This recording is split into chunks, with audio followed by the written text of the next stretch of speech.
Everybody, it's 10 a.m. on a Saturday morning, and you are listening to Chopping It Up on 105.9 Crazy Country, one of the last independent radio stations in California, where we tell stories of the Santa Ynez Valley and what makes it special. And each week we try to invite someone new to peel off a little bit of the onion layer of what makes the Santa Ynez Valley very, very special. And today is very exciting for me because we have a guest who is the holder of the keys of a lot of great pieces of history in the Santa Ynez Valley, and it's going to be a real honor to have him in here today, and hopefully he comes back a few more times. Say your name for the record, sir. Bill Reynolds. Hey, Bill. How you doing today? I'm wonderful. Thanks, Keith, very much for having me. Well, I'm excited to talk to you today because I don't know anybody who has the name historian behind their name. We've got a few museums and pieces of history in the Santa Ynez Valley, but you are what? Well, I've been designated the historian for the men's riding club, Rancheros Visitadores. And for some people, that's important. For a lot of people, they kind of go, what the hell's that? Right. You know? But it's a very storied organization that was started here in the Santa Ynez Valley and in Santa Barbara. We are coming up, we do a ride every May. Usually the first week of May, and we've been doing it officially since 1930. And the story of how it got started and why it got started is fascinating. A lot of people don't know it, but we're coming up on our 100th ride in 2030, and for anything to last 100 years is kind of a miracle. But and in this case, where you've got a men's club with a bunch of type A types, you know, it's very difficult to kind of not just get them together, and not even to get them to agree on something, just to get them to talk in a linear fashion. Yeah. That's a lot of bowls in a pen. Oh, man. So where would you like to start? And we don't have to tell the whole story today, but this is definitely something I want to dig into because so many people don't even know why Solvang shut down on a day in May, and then a bunch of horses come up the street, and some wearing pink, or what's actually happening out in those hills, and all of a sudden the world's pretty busy with a lot of horse trailers and everything else. So where would you like to start? Well, we'll start at the beginning, please, and then you shut me up when it starts going over time. I'm just going to take my headphones off and sit here because I have been waiting for this for 25 years. Well, it really was the impetus for the ride. Really came from two places. The most popular version is that it happened around when Fiesta started in the early 1920s. And two of the fellows who were important to that, one was the artist Ed Borein. Yeah. And another was his pal by the name of Elmer Awl. And Elmer was very much involved with the equestrian side of the parade of the Fiesta, as was Borein, and they just, to say they enjoyed it wasn't giving them much credit. It became a life-changing event for them to have these couple of days in August where they could reminisce about the Mexican culture in Santa Barbara and the region, and celebrate the kind of horsemanship, certainly that Ed Borein depicted and that Elmer Awl admired greatly. Yeah. And it was pretty easy to have that happen because with all of the Mexican land grant ranches that are in our immediate region, this was truly ground zero for the bridle horse culture around the Central Coast. And this extended from Ventura County all the way up to Monterey County. And in fact, there was a time that one could ride fenceless from Monterey, from really the Carmel Valley down to where the fairgrounds are in Ventura, and never get out from underneath the canopy of oak trees. Really? And you really have to think about that for a minute because I'm dreaming about it. You know, think about how closely that would be and how many we've lost. But this was a way of life because that was how people traveled. And they certainly traveled between the missions, which were a day's ride apart. That's how they were designed. 26 miles. Yeah. I remember that from 4th grade. That's exactly right. When you made your mission. That's right. That's correct. So Borein and Elmer Awl tried to figure out a way, how could they extend the fun they were having? And Elmer Awl worked for a very prominent Chicago businessman by the name of Jack Mitchell. And Jack, who was the son of a Chicago banking family, went to very nice schools. This was not a cowboy by any stretch. And he became a member of the Bohemian Grove, Bohemian Club, which is, started in 1887, and where all the rich guys played. It was designed to give them a few days of respite from their busy lives of being titans. You know how that feels. You're in the wine business. You're a wine titan. Come on. Yeah. So he went to this the first time, 1928. And he had an epiphany while he was there and said, this is a great idea, but But it should be fun to be on a horse right now. Bingo. And he said, if you made this around horses, it'd be a lot better. So he came back and was talking to Elmer Awl, who was his business secretary. And he got a hold of Borein and several landowners around here. And they got together and said, what do you think? We'll get a chuck wagon and some horses, and we'll ride from. Mitchell had bought this ranch, the Juan y Lolita, which is down at the end of Refugio. Yeah.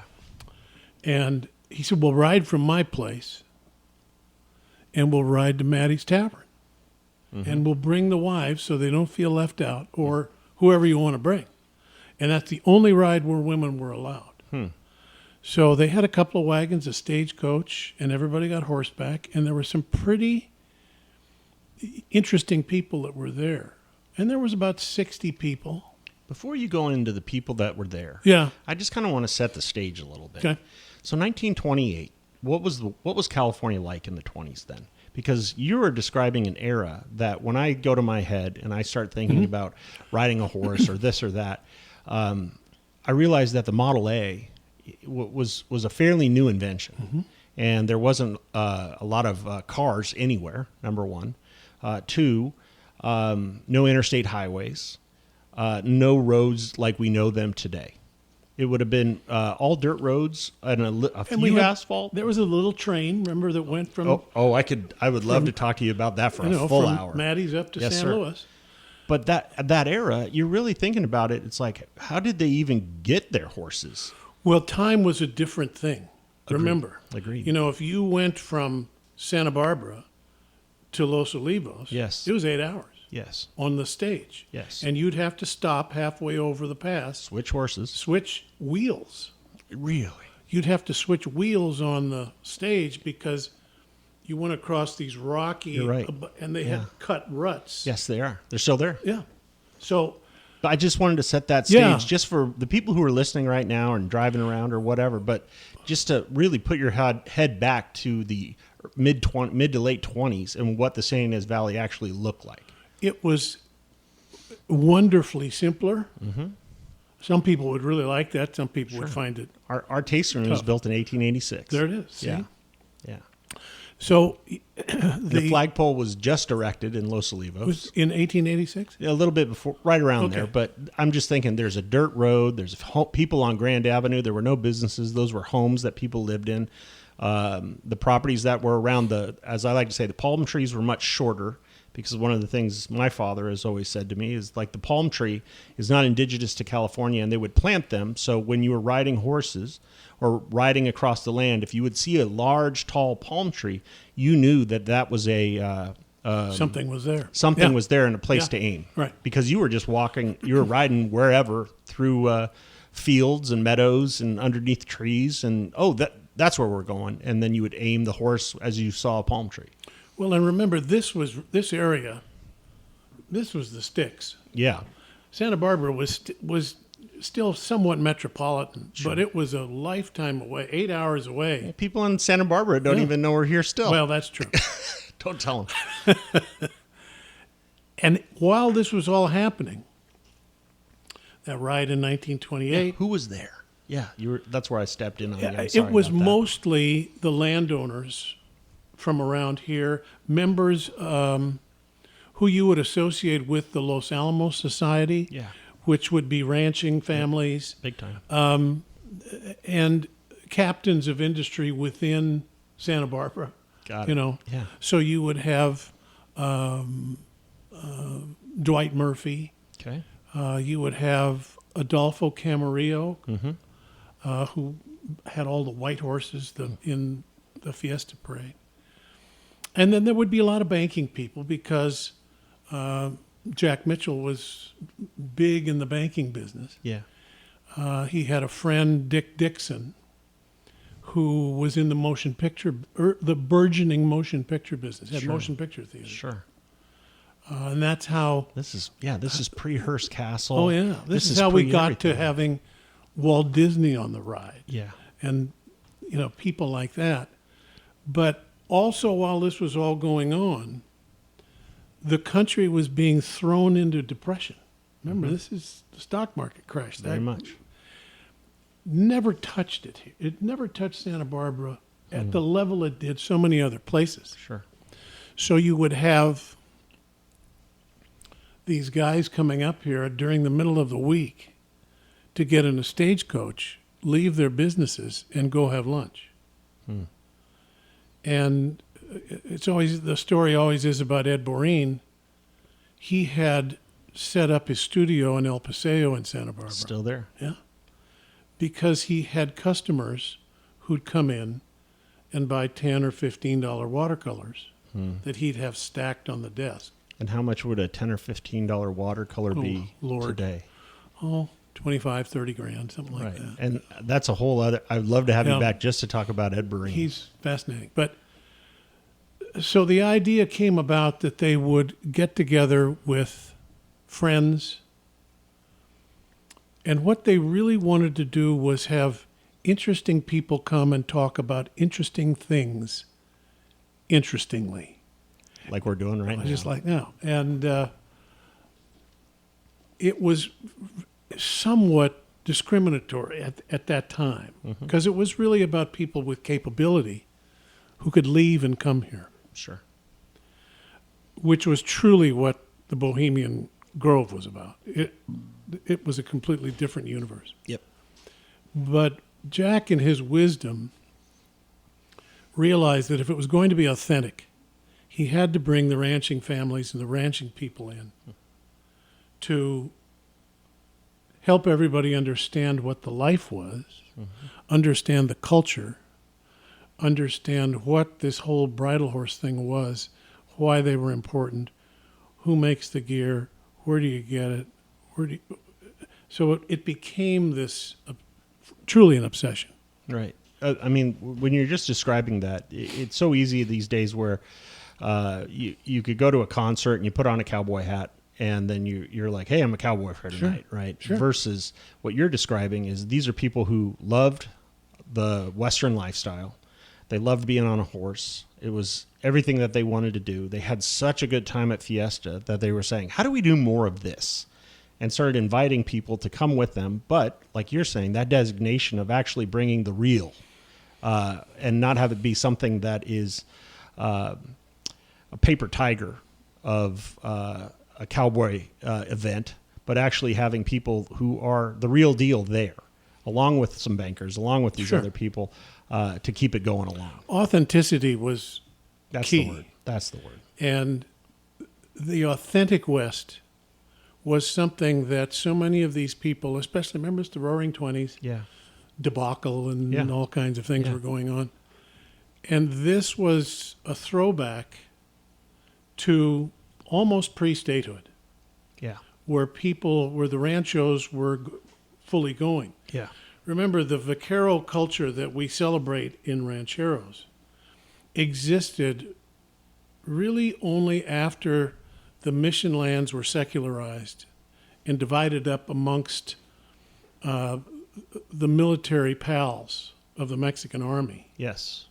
And the Indians, the Native Americans, the natives that were working on the missions went to work on these ranches.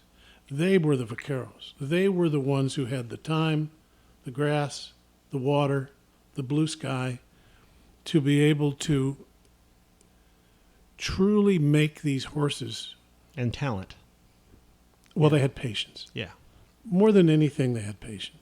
One of the things I like pointing out, not a lot of people know, is if you go up Foxen Canyon a little ways, there's a monument just on the side of the road past Foxen Winery, and it signifies, and I've heard 3 different stories about it now, but that was the moment we were no longer Spain, we are no longer Mexican, and that within a week of that battle, which I'd love to have someone talk extensively about, we were brought into the Union of the United States less than 2 weeks later.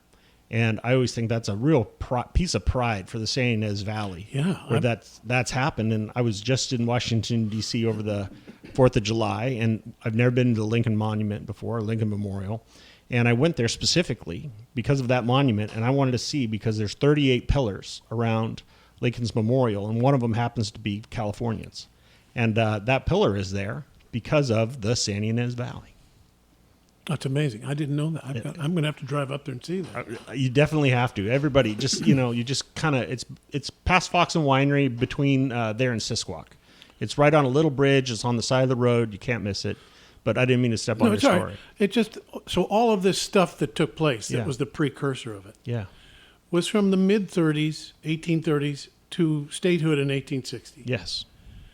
And then after that, we had the horrible drought and we had the horrible flood. 1 million head of cattle were killed in the state. Yep. Everybody loses their butts on these ranchos. They were all cut up, and these vaqueros go everywhere. So you have literally 25, 30 years that this culture that suddenly reemerges in the 1980s had such... 1880s, 1980s? 1980s. 1980s, okay. And it really started to appear when you saw this natural horsemanship movement start Yeah. with Ray Hunt, Yeah. the Tom Dorrances of the world, these people who were quite sensitive to horses. Yeah. And that has stuck to today and has affected a lot of the riding that goes on to today. But for the rancheros, the pride in their horses, and most all of them, when it first started for the first 5 years, they had to rent horses. Nobody owned horses. So over that period of time, they were buying horses. They were getting involved with them. They had the means to be able to have them trained properly. Because a lot of these guys rode once a week, once a year. But the basis for what the organization was about, which is celebrating the horse and cow culture of the region, its history, and the fraternity of helping out your fellow ranchers, whether it's a branding or a gathering, whatever it is. That's why the long rides happen, because they symbolize going from rancho to rancho to help the neighboring ranches. So, excuse my ignorance, but when I think about the cowboy culture, specifically across the United States, if I think about West Texas or I think about Texas culture, one of the things that I find really interesting is how remote they are, right? And when you brought up the fact of helping your neighbor on a ride or a gathering or things like that, in Texas, you're so spread out, you kind of have to have your own crew, and the own crew takes care of themselves and they ride for the brand. But in the Santa Ynez Valley or Santa Barbara County, there's a lot of gatherings, is a good way to describe it, where, hey, we have to go get a bunch of cattle off a bunch of hills. They kind of put the word out, and a lot of people show up, and a lot of people go out and help each other together to gather cattle. So you're kind of pointing out something that I think I might have taken for granted, where that was just the standard. That's what everybody does. What you're describing to me is the vaquero culture that the Santa Barbara County really, really has, and the one that we celebrate, the one that when you close your eyes and think of being a cowboy in this county or on the West Coast is a better way to describe it. You're really describing what the Rancheros Visitadores set out to do, mm-hmm. and that culture has now permeated the rest of the culture. I think to some degree that the thing you have to realize too is that our region here, part of when you say how remote the Texas places are, mm-hmm. that's such an arid climate. Correct. It takes so many more acres of land Correct. To support a single unit, a Correct. single cow. Yeah. During that period after the drought and the early 1900s, this area was blessed with quite a bit of rain. Yeah. And so they were able to be more compact and have more cattle in smaller ranches. Correct. You're doing more with less.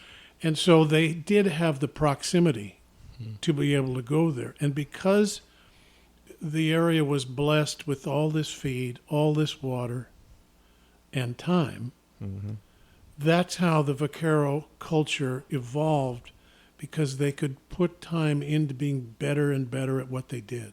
How would you make a distinction between the vaquero culture and just general, when people close their eyes and think about, you're from another country, I guess is a good way, and you think about what a cowboy is, or cowgirl or Western culture, what's the difference between, say, Santa Barbara County and the rest of the country? Well, I think you can kind of cut it up into three territories. There's the vaquero or the buckaroo, mm-hmm. and the buckaroo is thought of mostly in the high desert regions of Nevada and Idaho. Sure. And then there's sort of a cowpuncher, which is Texas, New Mexico, Arizona, where you wear different types of protective coverings because anything you ride through will either bite you or kill you. Yeah. So, and then there's cowboys in Montana and Wyoming who have to deal with such diverse temperatures. Absolutely. So the way you approach your horses and the way you approach your cattle, even down to the way you crease your hat, I love this, became so regional that literally you could tell, seeing somebody half a mile away ride towards you, these guys are from Nevada. Mm-hmm. Because they had these big brimmed flat top because of the sun. Yeah. And the guys from Texas would have these different type of stirrup covers mm-hmm. that they could go through the thorny brush. Mm-hmm. So the visuals... And leg coverings as well. The big, heavy chaps. Yep. While here, we wore what was euphemistically called chinks, which were little teeny coverings that really were... something there to protect your pants, almost like cuffs that you'd wear, and so you don't ruin a good white shirt. Yep. So here, I think also the vaquero has a certain mystical quality, certain magic quality, because of the fact that they were so adept. I mean, they made their own gear, they braided mm-hmm. their own reins, mm-hmm. they did their own silver, mm-hmm. they had competitions where they would operate their horses literally with pieces of thread mm-hmm. to see who could be the most gentle mm-hmm. because they had that time. In other regions, you were fighting the weather constantly. Yes. Here we're blessed. Very much so. Even today when it's 92. Yes. But it became the visual for rancheros because it was a regal, heroic image that was mystical in its origin. That wonderful song that Dave Stamey does, the Vaquero song, where he talks about how I'm still here, I live in the mist above the pepper trees. Mm-hmm. Gives you chills just to say it. But that's one of the attractions, because you see all these guys in these silver saddles in the old pictures, which weighed 8,500 pounds, and you could ride 28 feet, before crippling yourself or the horse. Yes. Yes. But it was all about presentation. Yes. So when you think of, we're coming to the end of our first half hour. We got about 5 minutes left. This is going to be a multi-part episode, by the way, everybody. We're talking about the history of Rancheros Visitadores, and really we're starting at the very beginning of what a vaquero really is in the Santa Ynez Valley or in Santa Barbara County or the western coast. Just a 5-minute story about maybe that first year as we kind of lead into our next episode where we really talk about the history and everything else. Maybe you can tell us what that first year was like. It was much more basic than it is now. Today, the ride lasts for 7 days. You get to the ride pulling horse trailers and private jets, in some cases. But the first rides, which... Well, there's still bankers and real cowpokes. Same makeup. Same makeup, pretty much. But Jack Mitchell's ranch, the Wani Lolita, was kind of ground zero for it. And because the valley floor was so flat, it was easy for them to ask people with wagons and coaches. Because they felt that by having the wagons and coaches, it would truly be a throwback to where you'd have horseback riders and these coach rides. They didn't start going to the Mission for several years later. It really was all centralized around Jack's house, his ranch, and riding around the valley. And then one year, well, not even the first year, but the second year, they went to Santa Ynez Mission because they felt, well, if we're going to do this, we have to go back to our origins and be blessed by the Padres.